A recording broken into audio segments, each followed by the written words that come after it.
Okay, a very good afternoon to all the participants of this. A very good afternoon to all.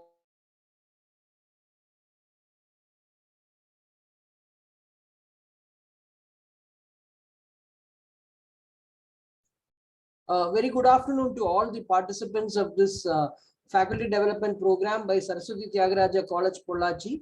I'm very happy to be here to share some thoughts and best practices that I have been doing as an IQAC vice chair for more than a decade. At the outset, I want to thank the principal, Professor Somu, the IQAC director, Dr. Tirumurthy, and other esteemed faculty members at Saraswati Tyagaraja College, Pollachi, for inviting me. Now, let me just share the slides. Just give me a minute. Is my slide visible? Is my slide visible? Yes. Oh, yeah, thank you. Today I'll be talking to you about the research and innovation ecosystem, which is primarily connected to Criterion 3 in the context of NAAC accreditation. And we'll share with you some of the best practices that are there with respect to Criterion 3, which we have successfully been able to adopt. Many of them are very universal, and even though some of them may only be possible in a autonomous environment, that is, you have to be a central university, a deemed university, a private university, or an autonomous college to implement certain things. But there are a lot of things that can be even done by an affiliated college, because it is to promote research and innovation and build a culture of innovation and research in the institution. Now, at the outset, Criterion 3 is perhaps the most difficult criteria in terms of the NAAC accreditation. I have completed 3 cycles of NAAC accreditation in the Amrita Vishwa Vidyapeetham. I've been coordinating this NAAC accreditation for 3 cycles now. The first cycle was in 2008 rather. Second cycle was in 2014, and we just completed the third cycle in 2021. Of course, it was delayed here and there because of the pandemic and other issues at also. The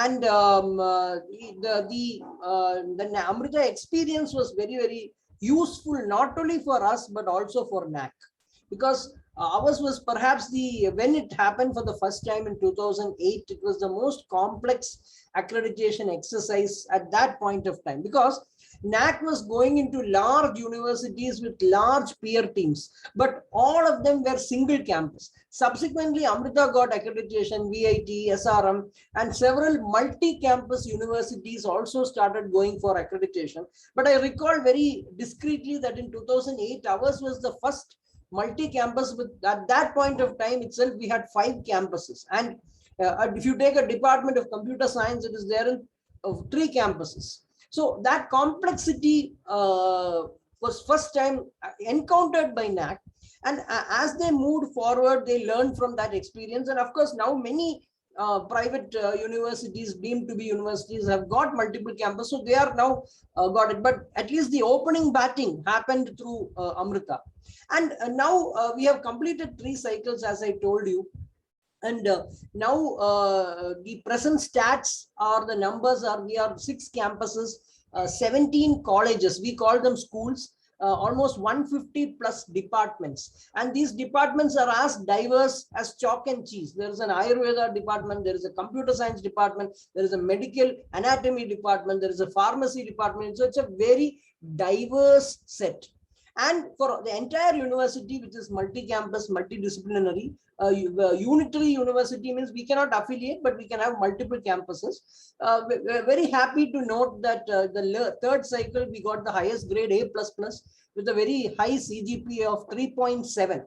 And the good thing is that as far as private universities or our competitors are concerned, our NAAC grade is much higher to all of them. Another thing the IQAC has been very proactively doing is the IQAC has emerged as a office for all activities related to quality improvement, developing policies, coordinating the rankings as well as accreditation. So it's the same IQAC that takes care of this activity, with whether it is rankings also, and the rankings are also have been very, very favorable. We dropped a place in the university. This time we came 5th in India. Last year we were 4th, and in several international rankings we have been consistently ranked as the top private university in India.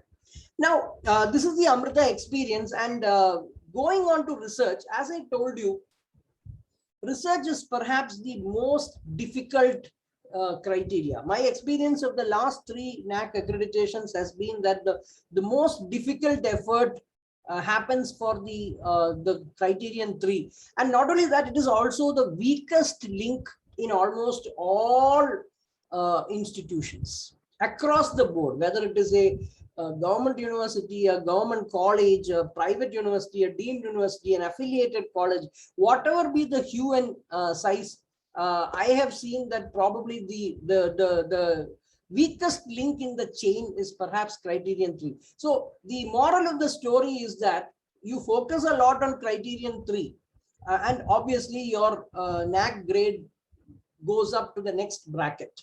That's the key, so as to speak, because it's quite likely, every institution will be having some sports activity, cultural activity, counseling activity, mentoring activity. It is there almost everywhere and anywhere. Facilities are there, infrastructure are there, processes are there. But then when you look at the research innovation activity, not many are actually in that bracket. So you focus on a lot on this the activity related to research, and automatically it is a given that your rankings will definitely improve.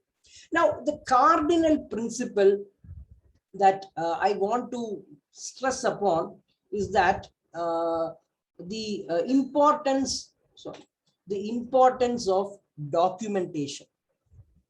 Now, all of us know about the importance of documentation for NAAC.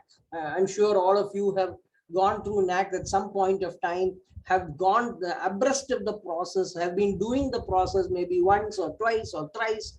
But to stress upon, I have to stress, in fact, I put this in all my presentations that I have been doing. Perhaps over 10,000 faculty I have been able to train in the last decade or so in higher education aspects. But I put this slide everywhere and anywhere, whether it is IQAC, OBE, NAAC, NBA, NIRF, or international rankings, in international summits also. In God we trust, but for everything else we need data. And that data needs to have evidence.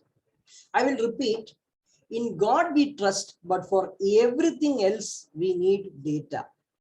And that data needs to have evidence.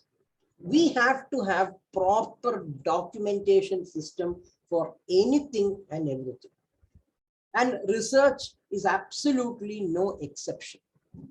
Anything that you do, whether it is academics, whether it is administration, finance, meetings, governance, student activities, cultural activities, club activities, sports, anything and everything, without documentation, it is not possible to manage in today's context. Now, the reason is multifarious. As of now, in India, we have a separate statutory agency, we have separate regulatory agency, we have separate accreditation agency, we have separate ranking agency. This is the state of affairs as of today. Perhaps in the future, it may change. With the national education policy coming, it may change over a period of time. But then, as they say, devil is in the details.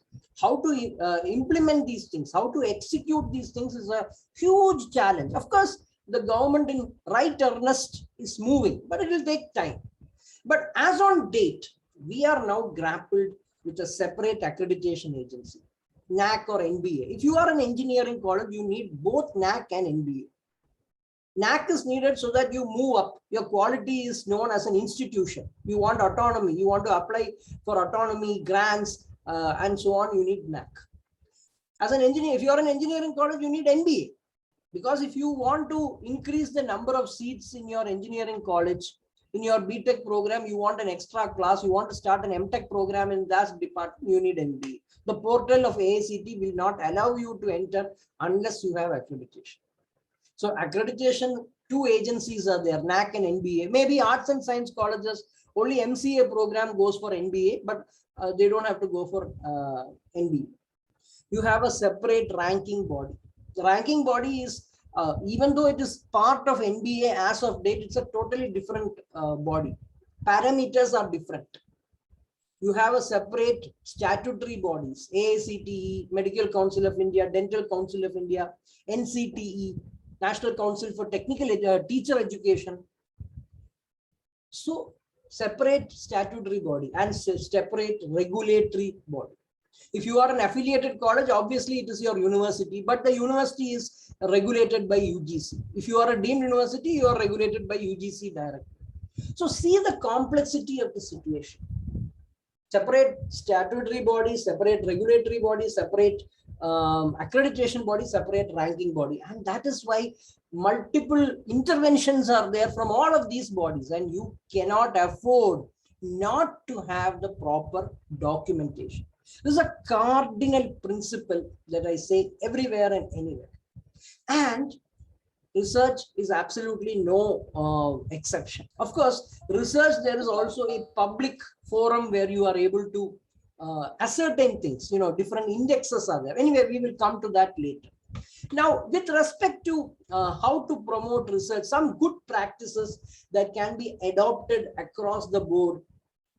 Basically, in that context, I'll be primarily sharing some of the good practices. Many of these have worked for us. Many of them have not worked also. Maybe some of them may not have been fully, milked in terms of outcomes, but some of the things that you can do as an institution. The first thing is curricular aspects to promote research and innovation. How do you design the curriculum in such a way that there are inputs that will help you to promote research, promote creativity, promote innovation? Number one, when you are designing the curriculum, look for models. Global models are there, already available, where they have already, you don't have to reinvent the wheel. There is already a global models are available on curriculum. Detailed models are available. You have to, I wouldn't know different models in your field. I'm sure in your field you will be able to see these. Now, those models you may not be able to actually apply it in toto in India, but you can take elements from there. You can take some good practices from there, tweak it, modify it, customize it, and adopt it for your curriculum. Some examples are given for journalism, which is not an engineering course. There is a UNESCO framework. A UNESCO framework. I'm not saying you can just follow the UNESCO framework, but you can take elements from there. For computer science programs, BCA, MCA, BTech Computer Science, BE Computer Science, BTech Information Technology, there's a very good guideline given by ACM, Association for Computing Machinery. Now, it is so detailed that for every course, it even gives you the rubrics for evaluation. You have a course on operating system, how you should evaluate, what are the rubrics, that is also. Again, I'm telling you, you cannot just follow it blindly. You have to take some elements out of it. Customize it within the framework of your university or your college's regulations. That's what I'm trying to tell you. So this automatically imbibes or promotes research within the curriculum. Now, there is definitely a movement towards outcome-based education. Now, people thought that outcome-based education was primarily for engineering. It is not so. The UGC is also talking of LOCF. In fact, every university has been asked to give a, whether it's a state university, a central university, a deemed university, or a private university, they have told them to write an undertaking that when you have started adopting LOCF, Learning Outcomes Curricular Framework, when you have started adopting elective system, when you have started adopting credit-based, choice-based credit system. So all these are required for every program. I am aware, even medical education, which is so tightly coupled and regulated by the Medical Council of India, they are talking of outcomes, course outcomes, anatomy, or what is the course outcome. So it is in your interest that you go for outcome-based education, whatever be the discipline, whether you're in engineering, sciences, arts, humanities, health sciences, it doesn't really matter. It's a good practice, and you are able to measure. Now, there is a very popular statistical saying, one cannot control what one cannot measure. You are able to measure. And when you measure the outcomes, you are able to understand, ascertain where you are need to improve. The next point is, again, it is towards the extension activity, which is very much there in the NAAC criterion 3. How to have extension outreach activities? Well, the answer is, this doesn't come in one, it comes more in 3, that you make professional societies, chapters of these professional societies. Now, I am aware every single discipline will be having some kind of professional society. I have only put the examples for engineering, Computer Society of India, IET for an ACM for computer science, IET and IEEE for electrical electronics, SAE for aerospace engineers, SME for manufacturing engineers. Like that, there will be for every single discipline, there will be some professional society. Somebody was asking me, MBA, what can we do? You can go for a CII Young Indians. You can go for the local management association student chapter. If you are in Coimbatore, you can take a membership of Coimbatore Management Association, which is a local management association affiliated to All India Management Association. You can start a Hindu business line club. Like that, there are multiple avenues for every discipline to have a student branch, a student chapter of a professional society, and encourage all the students and faculty to go, because you get the avenue, you get the exposure, you get the possibilities for increasing. Many of them will have journals, many of them will have activities that promote student research, and they may also have a lot of rewards for the those people who are going for these student chapters. Now, of course, twinning and collaborative programs, of course, only if you are a university you can do this, but then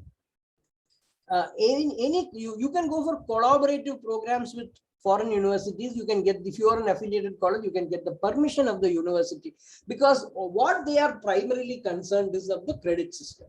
Now, it's a huge challenge, because we follow a different credit system, they follow a different credit system.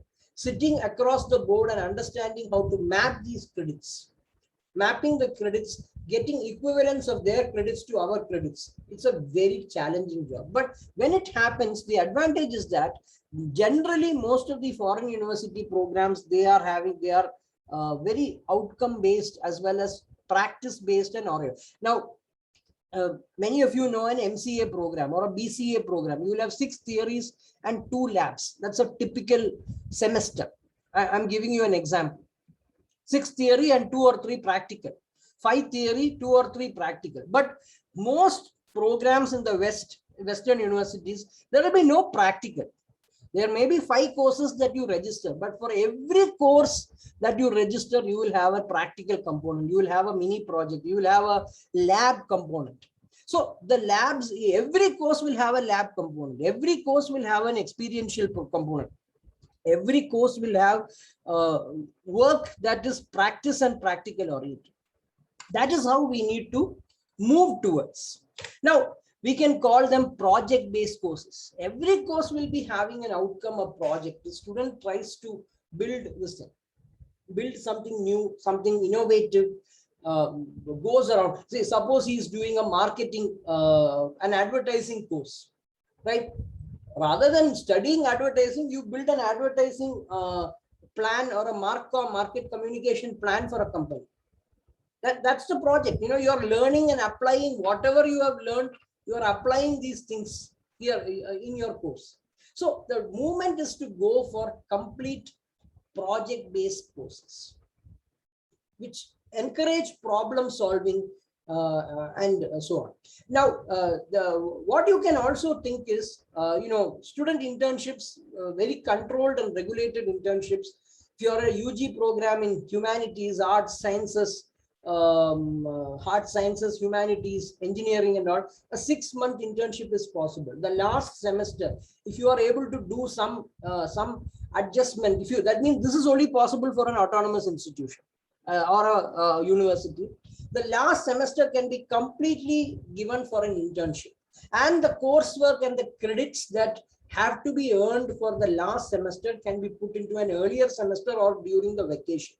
That way, the student is more employable, the student goes to the industry, and of course this has to be regulated and monitored. It can't be chumma left into the left for without control and regulation. In PG courses, we have been able to very successfully do 1-year internships also. There's many MTech students, we have done a 1-year internship. First year, actually MTech is only 3 semesters. 4th semester is fully project. But the coursework in the 3rd semester will be, in every single way, be able to, the coursework will be embedded into the earlier semesters or during the vacation time, which makes it highly advantageous for the students to go, and that definitely improves the complete, what should I say, job orientation of the students. Now, some good, of course, I already told you about project-based learning. You are having supervised learn and apply. You are applying things. You can have something like open labs and open independent studies, a 3-credit open theory or an open elective. In the open elective is something like that. You take a new topic, a very cutting edge topic. Say if you are taking if you are taking, say, intellectual property rights, new regime of intellectual property rights, how to patent. You can yourself have an independent study, go through the direction under the tutelage of a teacher, have clear milestones, and bring out a clear outcome of your independent study. That's possible. 3-credit independent study or an open elective or an open course where you are sitting with the teacher and doing that open course. It's done primarily in many doctoral programs. This is very popular. In independent study is there. You can do it for even postgraduate programs. We have done this for undergraduate programs because many undergraduate students are highly motivated. They want to do things. They want to build outcomes out of the whole system, and they are able to learn and apply. We have had open labs also, maybe only a single credit, but that open lab is that the student takes up a new software which is not part of the curriculum, which is very cutting edge, which is new. Like, there are so many deep learning software that nobody knows. Open source, deep learning, machine learning, Keras or something like that. They take a toolbox, they develop, study it on their own like an open lab, build a clear application, build a mini project, demonstrate that project and get evaluated. These are things that you can definitely do and improve the and research is embedded inside the curriculum. Now, you can also encourage student innovation. At least some universities have already been doing, not only Amrita, this many universities I have seen are doing. They are giving credit for student innovation and intellectual property outcomes. A student publishes a good paper. Paper means it's not a paid journal. In some sort of good journal, which is indexed by, say, Scopus or Web of Science or Science Citation Index or PubMed or UGC Care list. So you have a student has done such a work, you can give him grace marks. We are doing that. We are not only giving grace marks for papers written by students, we are also giving grace marks for outstanding successes in competitions, hackathons, project contests. It should be national level. It should be a very good reputed name. We are giving some sort of outcome, but the student has to clearly give the documentation, and the faculty advisor or the proctor has to check all these things, and based on that a committee decides and gives grace marks for these kind of outcomes. Now we have even expanded this to include sports and cultural. you have some outstanding, inter-university, national, regional, or state level sports outcome, national, regional, cultural outcome, Association of Indian Universities, cultural, we are giving grace marks for those also. So these are things where you encourage not only the extension activities, but also encourage research within the curriculum.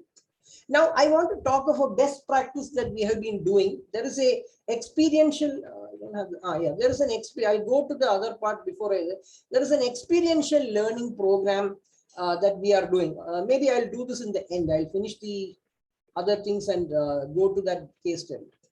Now, coming to the broad criterion 3, which is the major aspect of today's lecture.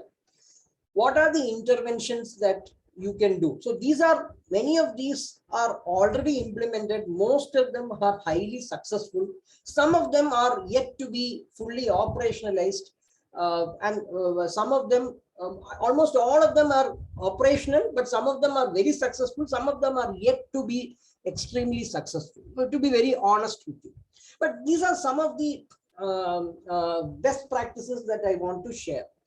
One, whatever be your department may have 30 people. Maybe only 5 of them are doing very active researchers, publishing high impact papers. That doesn't matter.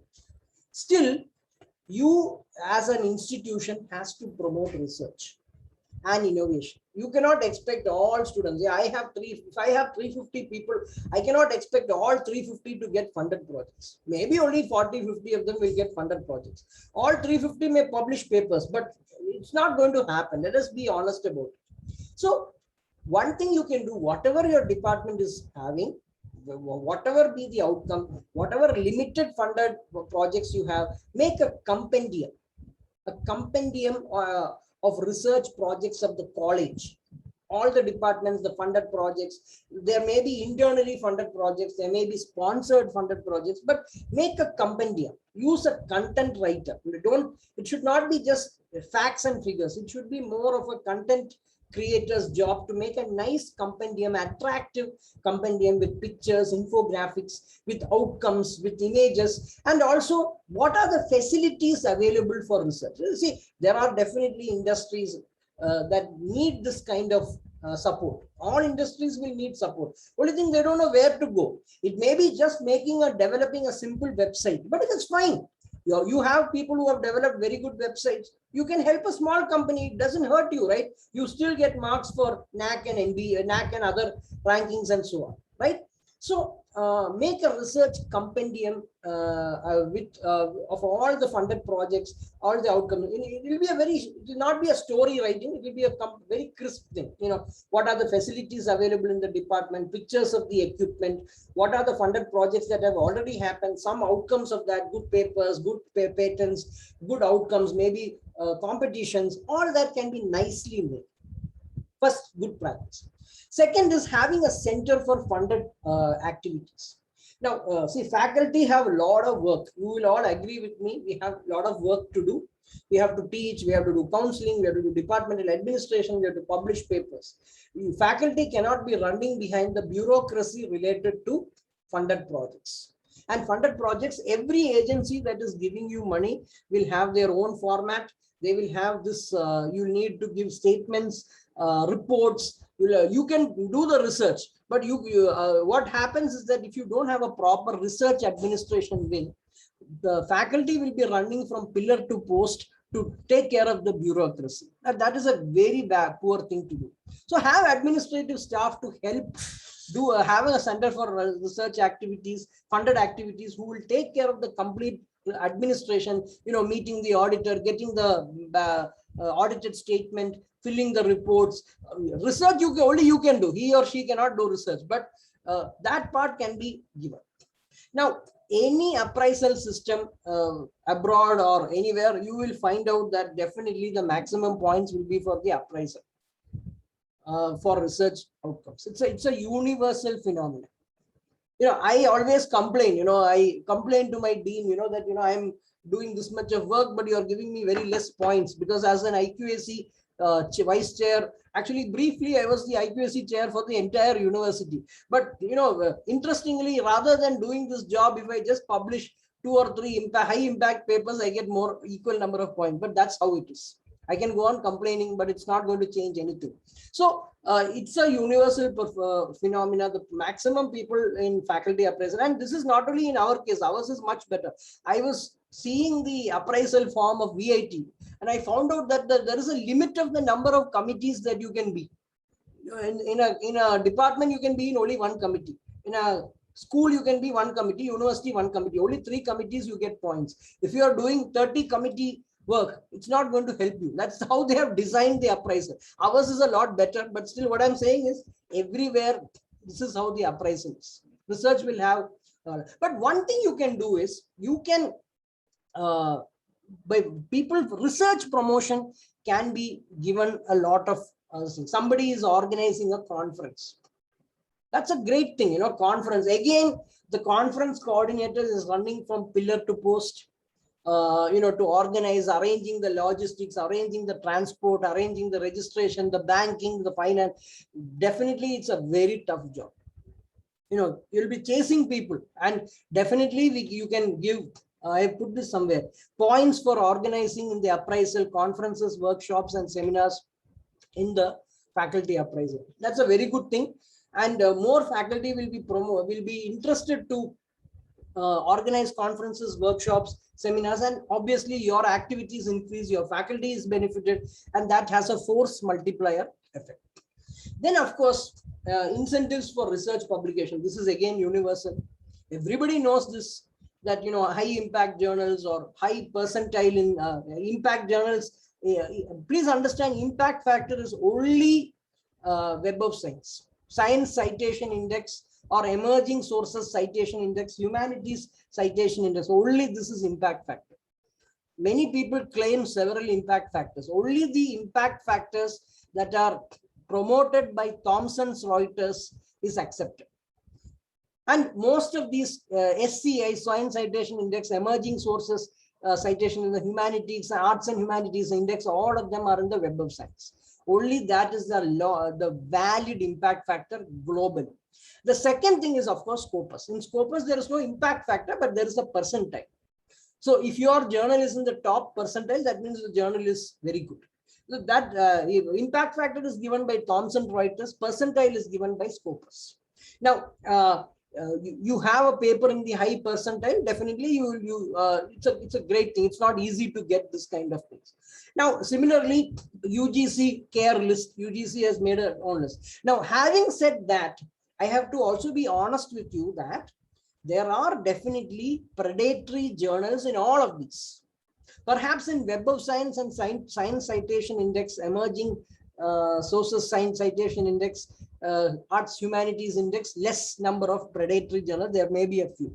Scopus, definitely there are many. There used to be at a point of time, perhaps 10 to 20% of journals are predatory or paid journals. Now, of course, that number is increasing. Scopus is every quarter cleaning up.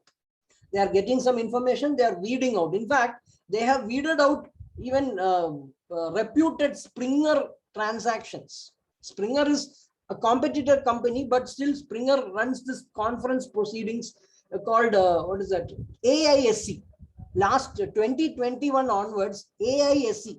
There may be 300 AISC proceedings coming every year. From 2021, they are out of Scopus because they are conference publication. They feel that the quality has come down. Or I don't know whether there is a competitive issue between Springer and Elsevier. I don't know. But what I'm trying to say is that definitely there will be some predatory journals. Few. That number is going on in reducing, but still it might be there. But give incentives for that. Definitely people will be happy to do.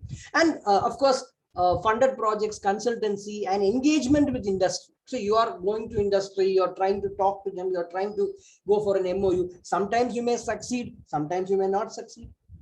You have to be very honest about it. Certain things you will be successful, certain things you will not be successful. But that effort counts, right? You at least had some engagement. Maybe it didn't result in an MOU.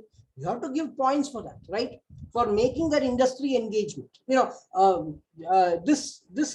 I don't do any funded projects because obviously I have a lot of work as the IQAC vice chair of the university, but I do a lot of industry collaboration.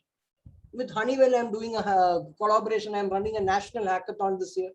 with professional societies I'm doing. So your area of interest may be different, but whatever you do, you should be given some credit. It may not be as much as having a high impact paper, but give points. So the appraisal system is very important.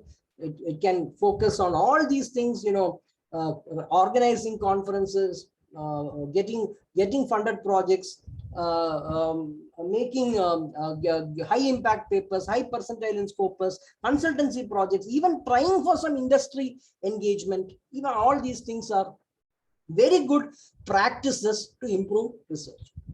Patent filing, it's again a highly bureaucratic and legal process. Highly legal and bureaucratic process. If you have a patent cell, nothing like it. Or somebody in the administration can do that liaising with the lawyer to help you do the patenting. Otherwise, you are again running from pillar to post for the bureaucratic hassle that is there along with that.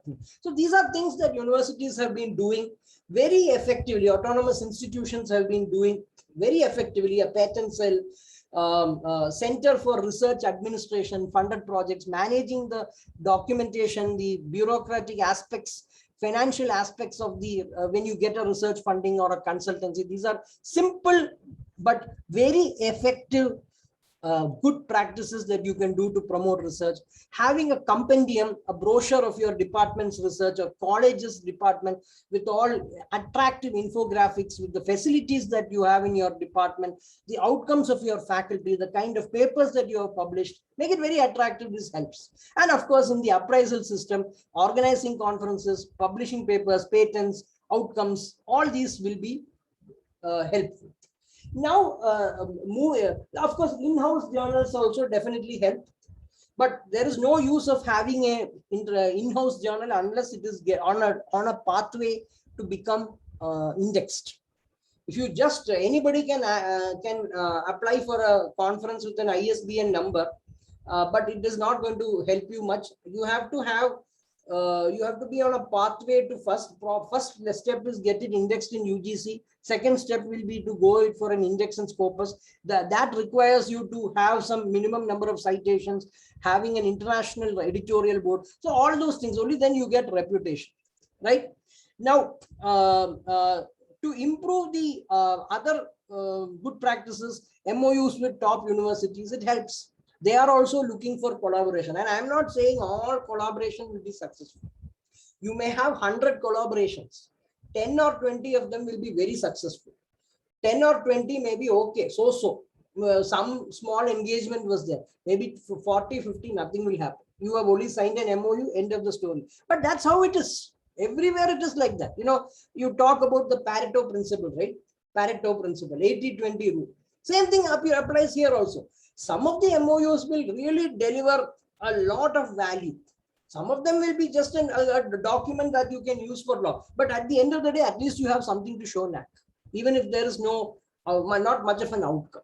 So, but document everything. There may be MOUs where you have nothing much, but some outcome, at least you had a discussion with them for something which didn't work out, but document everything and anything. Partial funding for going abroad for conferences, it helps. Exposure is amazing. I mean, I remember in 2003, I joined Amrita as a faculty in 2000. In 2003, I got a great opportunity to go abroad, sponsored by the university. Went to US for a couple of assignments. It helped me expand my focus. I understood what the exposure was tremendous. Like, I thought after coming back, I thought, I'm like a frog in the well, a frog inside a well. Unless I come out of the well, I cannot do anything.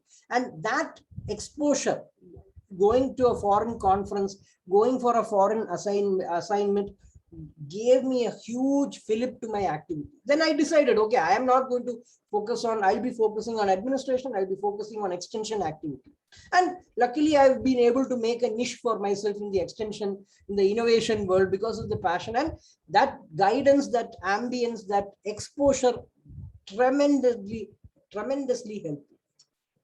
And that really helps faculty to, expand their horizon.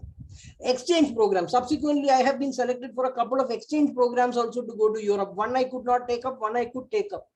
It helps, some getting some multilateral, multicultural environment, understanding different type of systems, educational systems. When there is a twinning program coming up, I know how they think, right? I'm able to talk much better, collaborate better, and so on. Exchange programs are very, very useful. Now, with respect to seed grant for research, many of us have simple ideas, great ideas. They may be very simple, but they may be highly impactful. But you need some basic equipment. You need some basic infrastructure. You need some basic software. You need a high-end computer. This is a small thing, maybe 1 lakh, 2 lakhs, 3 lakhs, 50,000 rupees. But once you get that, you can have a huge force multiplier effect. You can actually accelerate the work. Many universities are spending crores on giving seed grants. And let me also tell you, all seed grants will not be successful. Some of them will take up the seed grant, do something. They may not be able to get funding, but that's fine. At least it's a good research promotion. Now, I had already told you of collaboration with foreign universities, but collaboration, some may work, some may not work. But still, there can be various dimensions of collaboration with foreign universities. They may not be able to invest in a lab in your college or university, but they can have a student exchange. They can have a faculty exchange. They can have a center of excellence. Maybe they are online, but they are supporting. They can be guiding projects, guiding PhD scholars, organizing joint conferences. And when you have joint papers with them, your citation count increases, your exposure increases, and obviously you get to the next level. So all these centers of excellence with foreign universities, national bodies, for joining foreign consortiums, having adjunct faculty and international faculty. See, they need not come here full time. There is some number that NAAC is requiring for an adjunct faculty. You just need to ensure that many hours of contact is there. That many hours of contact is there is what they are expecting. And there should be a meaningful engagement. Not that one person comes here for 1 day and goes back. That's not adjunct faculty, visiting faculty. But that person came here maybe 1 week. He had this many hours of engagement. After that, he had several meetings online with it. If you bring the evidence and it comes to that number, you can definitely show it. And that really adds a lot of value. Even now, I recall we had a foreign professor who did a very interesting thing. How to guide a PhD. There are so many workshops on, paper writing, project proposal, but how to guide a PhD is also a challenge. It's a challenge for anybody and everybody. If your student has not completed his PhD in 7 or 8 days, I will not blame the student, I will blame the faculty. The faculty is supposed to ensure that the milestones are being adhered to. So those kind of things the faculty has to do. You should know how to guide. Properly, you should be able to mentor and guide, right? So these are some of the good practices that we can do to improve research. Now, extension activities, innovation clubs. In arts and sciences colleges all over India, now AICTE has promoted what is known as the Institutions Innovation Council, IAAC, Entrepreneurship Club. Amazing kind of work that they are doing. If you see the activities, they are very logical, very practical, very clarity oriented, mostly online, doesn't involve much of expenditure from your side. It only requires you to be proactive to the needs, and they provide you, right? They provide you. There is for the faculty, there is something called an innovation ambassador training. So many sessions are there. Some sessions are not so good, but majority of the sessions were excellent. So many new insights anybody will get. And rather than, and it's very structured. You write a small quiz and at the end of the exam, the program.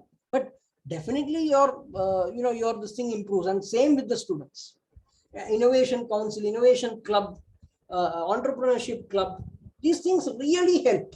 Having professional society chapters, technology business incubator. You may have, you may have 1 million ideas. Somebody was telling, what is that number? only 1 in 1 billion ideas becomes a unicorn. Maybe even less, right? Not even 1 in a million. It may be 1 in a billion becomes a Google or a Facebook or a LinkedIn. But at least that movement, that promotion of innovation and research, and these clubs like Institutions Innovation Council, Entrepreneurship Club, Technology Business Incubator, where you're converting the idea into prototype into product, and product into startup. That's a very exciting journey. Idea to prototype, prototype to product, product to startup. That's what we want. If India has to move forward, we are talking of Atmanirbhar Bharat, $5 trillion economy. Unless startups increase, it is not going to happen. But in the last 2 years, we are seeing a huge jump here. I think in the last 8 or 9 months, the number of startups that have become billion-dollar companies or unicorn is equal to the number of startups that have become billion-dollar companies in the last 9 years. That much, almost 50% have happened in this last 1.5 years or so. It's a great thing to move forward. Now, this is something that I have been promoting. As I mentioned in my profile, I coordinate the Atal Innovation activities in Tamil Nadu. It's a pure voluntary pro bono basis. I'm not paid by anybody, but it's a voluntary system, voluntary mentoring. And one thing we have been doing is we are linking the tinkering labs in the school. The schools are being promoted with tinkering labs. The government of India through Niti Aayog, the Atal Innovation Mission, which is part of the Niti Aayog, is actually sponsoring Atal tinkering labs. I believe almost 10,000 labs have been set up all over the country in all districts of almost all districts in India. Now you link this Atal tinkering lab in the school with your NSS, with your institute, college innovation committee or innovation council or entrepreneurship club. So many things can happen. Automatically things will happen. One student will say, sir, I will build an with the school children had a good idea. I'm going to help them. We will build an application. We will go for a competition. That's improving the extension activity, improving the outreach activity, and so on and so forth. Now coming to the last part of the lecture, wanted to power is out. There is a experiential learning case study which wanted to talk to you about this experiential learning programs that we have been doing. It's a best practice from Amrita. In fact, this is the best practice for our Amrita Vishwavidyapeetham, which we did for the 3rd cycle of NAC also. We have our own learner-centric experiential participatory program called the Living Labs. It's actually an experiential learning program which we have been doing for the last 8 years or so. So Living Labs works like this. The students can take what is known as this is some of our students gone to the villages. Some pictures are there. Yeah. So basically, this is a structured elective of 3 credits. Student can take between, earlier it was some 3rd year or 4th year of engineering or 2nd year of arts and science. I think now they can take any time in the 2nd year or 3rd year if you are doing a BA or BSc program, or you can take in the 3rd year or 4th year or 2nd year of the engineering program. The learning outcomes are focused on human-centered design, participatory rural appraisal, sustainability, development of solutions, socio-economic survey, and all these things are part of this problem analysis, are some of the objectives of the learning outcome. But what exactly happens is that the student goes to a village in a team. It may be a team of 3, 4, 5, depends. It's an interdisciplinary team. A faculty also goes with them, spends some amount of time in the village. There is a minimum stipulated time. And they go and identify a real problem faced by the village. Right now, that could be for 2 weeks, 3 weeks, 4 weeks, because it happens during the vacation. Sometimes they are given extra time for like 15 days additional on duty to do. It depends upon the village. As you know, India lives in the villages. right? 640,000 villages are there in India. Each village has its own problems, right? So as a group, they go to a village. Already our university's parent trust has got a presence in that village. In that village, they have already been doing some sort of societal and social activities, community activities. But these students ideally go to the village where already our trust has got a presence. They sit for, they do that for maybe 2 weeks to 8 weeks, depends upon the time frame. Identify a problem, try to find a solution for the problem, come back, develop the solution, present it to the village. In some cases, even publish a paper or have a separate outcome of that village visit, and they get a they complete the course with grading for a 3-credit course. It's an elective of 3 credits. Now you can avoid, if you do a live-in labs elective, this live-in labs elective, if you do, you can get away with an elective over a period of time. As I understand, the plan is that this becomes compulsory for all students. Today we don't have the wherewithal for that, because now I think our trust has already adopted around 100 villages across the length and breadth of India in 21 states. But over a period of time, the plan is that every student will be part of this. This is the vision of the program. Now, average out of, I think our annual intake may be something like 5,000. Already 10% students are now taking this. Maybe 5,000 plus is our intake. All branches, medical students, dental, everything. Already 500 plus students on an average every year are taking this elective. Now, interestingly, 200 students from many foreign universities are also coming. They are so excited. I see them going in the campus, going to one village nearby. There's a village near Perur called Sadivail, where I see these people going, actually doing this. And you can see this is learning by doing, learning by action, learning by applying all the concepts that you learned. And you have a problem in Sadivail village in Perur, the village, you go to Harirampura in Rajasthan, it's a totally different problem. You cannot adopt the solution here, there. It's a different ball game, right? And this is an amazing program. Many of the students come and tell me, sir, we had a tough time. Accommodation was not so good. Food was a challenge. Sanitation was sometimes a challenge, but we learned amazingly. We probably could not transform the village, but we were completely transformed by this experience. That is what all the students who have gone for this Live-in Labs program emphatically tell me. An amazing program. And this program was conceptualized directly by the Chancellor of Amrita University, Amrita Vishwavidyapitham, that is Sri Mata Amritanandamayi, who's also known as Amma, world-renowned humanitarian and spiritual leader. It's a direct conceptualized by her. And today we are seeing, many students go for it. I am guilty that I have not been able to go for a full-fledged Live-in Lab project because of my workload, but that is on my bucket list, that I am planning to definitely go for one day. Whatever my work commitments, I want to go and understand this beautiful process. But I have seen several students from my department go and come out with total positive outcome despite the challenges, difficulties. And now there is a massive government program called UBA, Unnat Bharat Abhiyan. I am aware that the UBA folks have taken some points from this, because UBA only started 5 years or 4 years back. This program started in 2013. So it's been an amazing thing, and the impact is tremendous. 60,000 beneficiaries, this is pre-COVID, in villages have been benefited, and the number of man hours is 200,000 in 2019. Obviously 2020 and 2021, because of pandemic, it's nothing has happened, but we are going to restart it very soon. And it depends, in some villages they have done rural electrification using solar power. In another place they have used some chemical system for lemongrass distillation.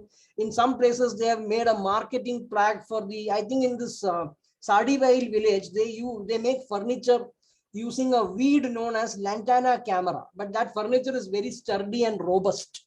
I am told that our students have helped make a marketing plan, help them to promote, make a small self-help group. So it depends, like, so one village problem you cannot, but it's a learning experience. And this is doing extremely well. Now we have a separate school of sustainable development only for this program. It's just commenced last year. And it started with PhD, but moving forward, as I understand, every single student in our university, the vision is that every single student should be part of this program. And it is completely application of science, technology, engineering, management, socio-economic factors in a village. You're doing a socio-economic survey. So you are actually learning by doing. All kind of, you may have talked in the language, communication, technology, everything. It's an integration of science, technology, engineering, management, humanities, sociology, everything you get through this beautiful Living Labs program. This is something that our students here in this campus have done.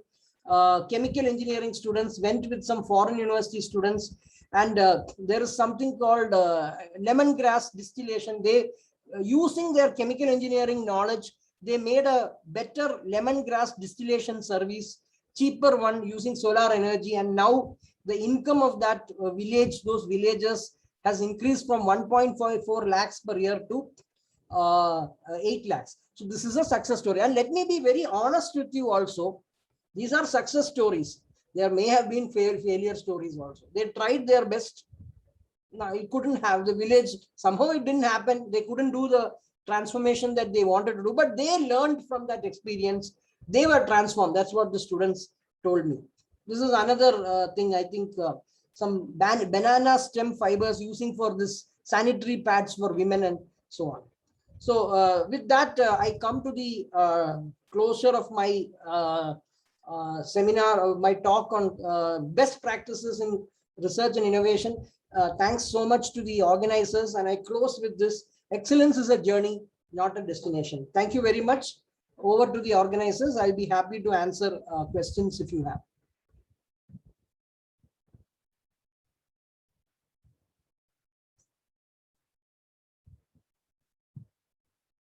Yeah.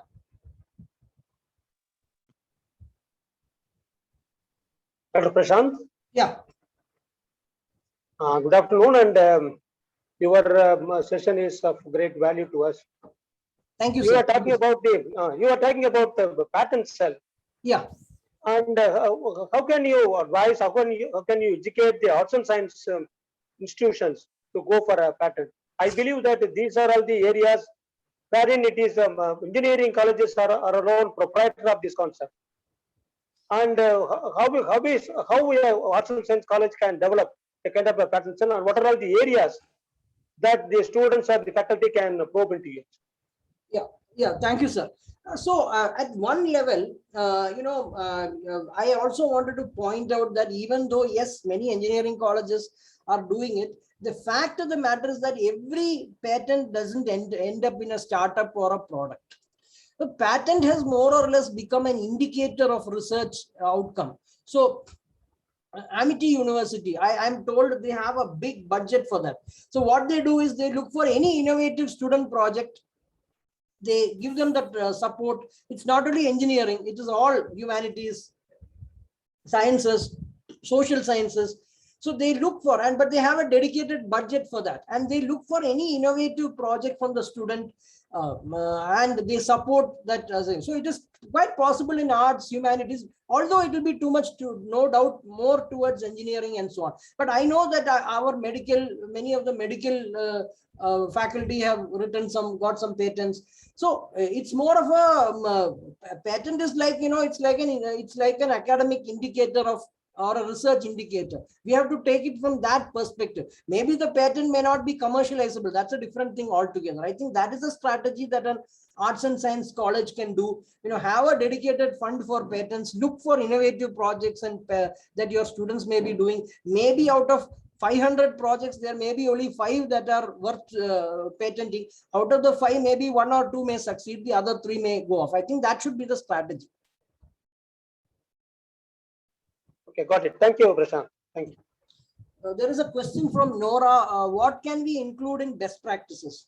It's a good, very good question. See, a best practice is somehow we try to don't understand the concept of a best practice.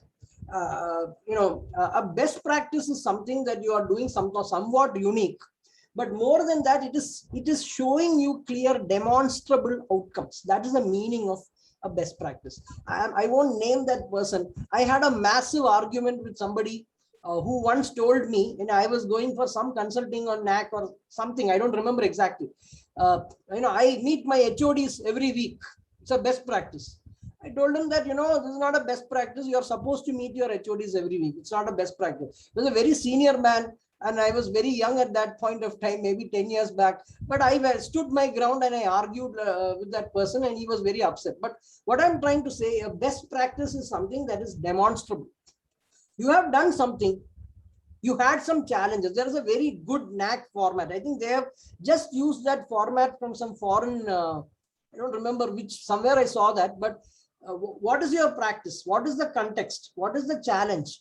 And what is the outcome? So you should be able to have measurable outcomes. So if you say that, I have a credit-based life skill or a soft skill program, well, not now, last NAC, my best practice was, we had 10 years back, we had a credit for life skill program. I think I don't exactly remember, minimum 3 credits was there for all arts and sciences, and 6 credits for engineering, if I recall, life skill program. Now, what happened? Just because you have a life skill program, it is not going to help you in any way. Yeah, it's a good practice. There is a challenge, there is a context. The challenge is that you have so many subjects to take. Where do you slot it, timetable? And then what happened? How did your placement improve vis-a-vis after adoption of this best practices? So you should be able to measure that. So whatever best practice we have, you should have clear numbers, facts and figures to justify them. Even if it is not shown spectacular result, it is fine. You have to have some measurable outcome out of it. That is what, but this third cycle, we did not use that. We used this Live-in Labs instead of the credit-based life skill program. So that should be the thing when you are choosing your best practice. It should be very clearly demonstrable and measurable outcomes of success should be there in the best practice. Sir, good afternoon, sir. Yes. Sir, thank you for your valuable suggestions. Yeah. And it's a very excellent session, sir. Thank you very much. I'm Dr. S. Kannappan from Gates Institute of Technology, Anantapur, Andhra Pradesh. Yeah, yes, sir. Sir, we are an affiliated PG college. Yeah. But our college management supports the research ecosystem in our college. Most of our staff members filed patents, and few of them got granted also. But for the affiliated PG college template, there is no patent related metric. Can we show it? How can we project this in for the NAC? I think you can show it that, more than the patent demonstrable thing, there is something called research promotion that is there for PG college also. So you can plug these things in the research promotion, and you can also write to NAC that, when you are doing this manual for affiliated PG colleges, please add this as a thing. That's all we can do. We have no control over that. But having said that, we can mention qualitative metrics. So these are the things we are doing. No, sir, when you are doing your presentation of your college, when you are talking about when the peer team visit is going, this will definitely be a good, the power went out. This will definitely be a good thing that you can say that you are doing this for research promotion, wherein you are where you are supporting patenting by your faculty, and as an arts and science college, you are having this many patents. So that definitely adds brownie points for your qualitative visit. You can also write to NAC that, have a small percentage for patents. They are very, one good thing about NAC is that every year they are improving, they are learning. 12 years, 14 years back, when we first went for NAC, I would complain about many metrics, but over a period of time, the process is only improving. That's my personal opinion. And it's not the university opinion, it is my personal opinion. I'm not talking on behalf of the university, but I'm seeing it is improving and it is highly objective, Yes, sir, yes. evidence based. Here and there are some cracks. I don't deny. And evidence based means one problem is that, you know, from 2017 they became evidence based. So what about the documents for 2016 or 15 is a big question, right? So Yes. those issues are there, no doubt. But I think it's improving a lot. Okay. But this will give you a lot of points when you are talking of qualitative metrics. You can say about research promotion. Yes, sir. So we are hoping for that one. Sure. Thank you.